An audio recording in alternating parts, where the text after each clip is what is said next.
bank-to-bank runs. Banks are bankrupt.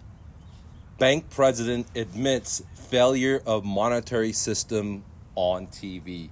Hey gang, I brought to you guys a couple of weeks ago that the repo market, which is basically a bank-to-bank runs, has already happened, that the Fed has came out and they're printing $120 billion for a day per 2 months, almost 2 months. First was 75 billion, now it jumped to 120 billion, not million, billion a day.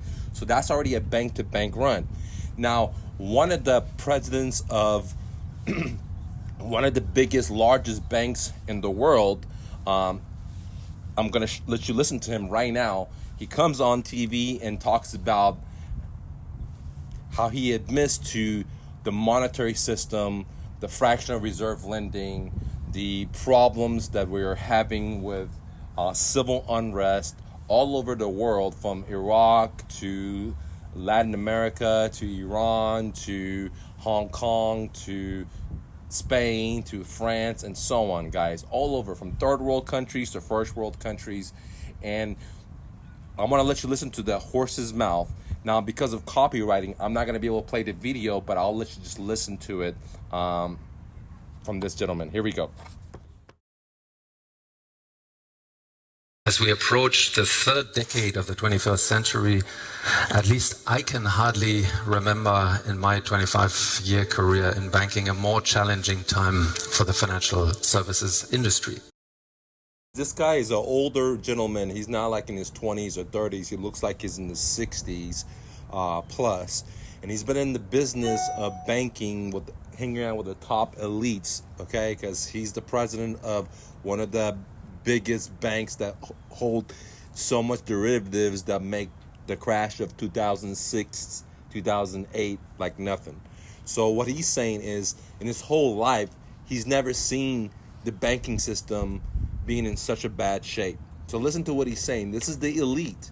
Now he's coming up here saying he's never seen in his whole life, in his whole 25 years being a elite banker, manager, president, that he's never seen this before.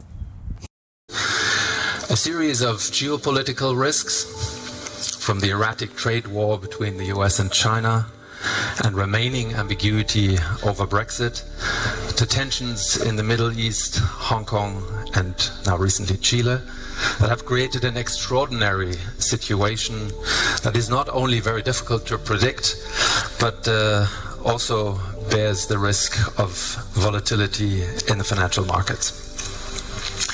And it's already obvious that these uncertainties are beginning to impact world economy.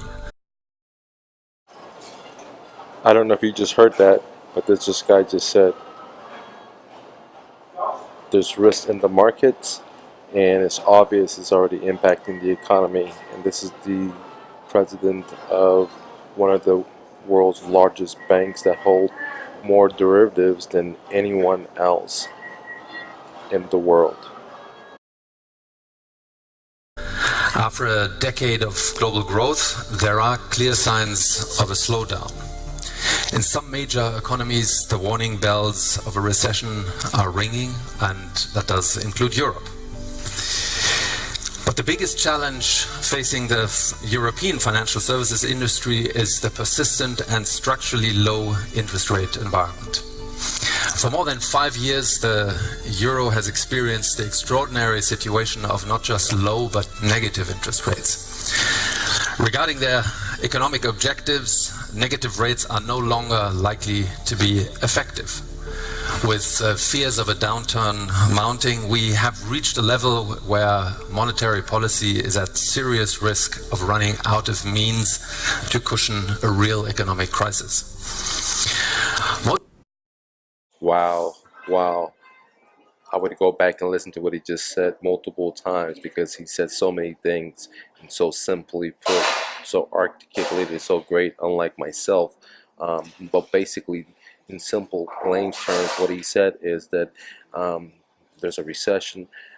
Europe's already feeling it, and they've been experimenting with negative interest rate, and it hasn't worked.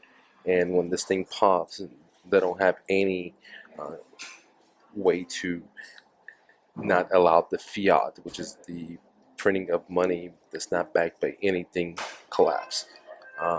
And that's what he just said. Go back and listen to it. Most economists are skeptical that further interest rate cuts or further bond purchases can significantly, and it's absurd to some degree. Fixed income securities are now traded like equities. You buy them because you expect further increases in value and not because you expect a reliable fixed return.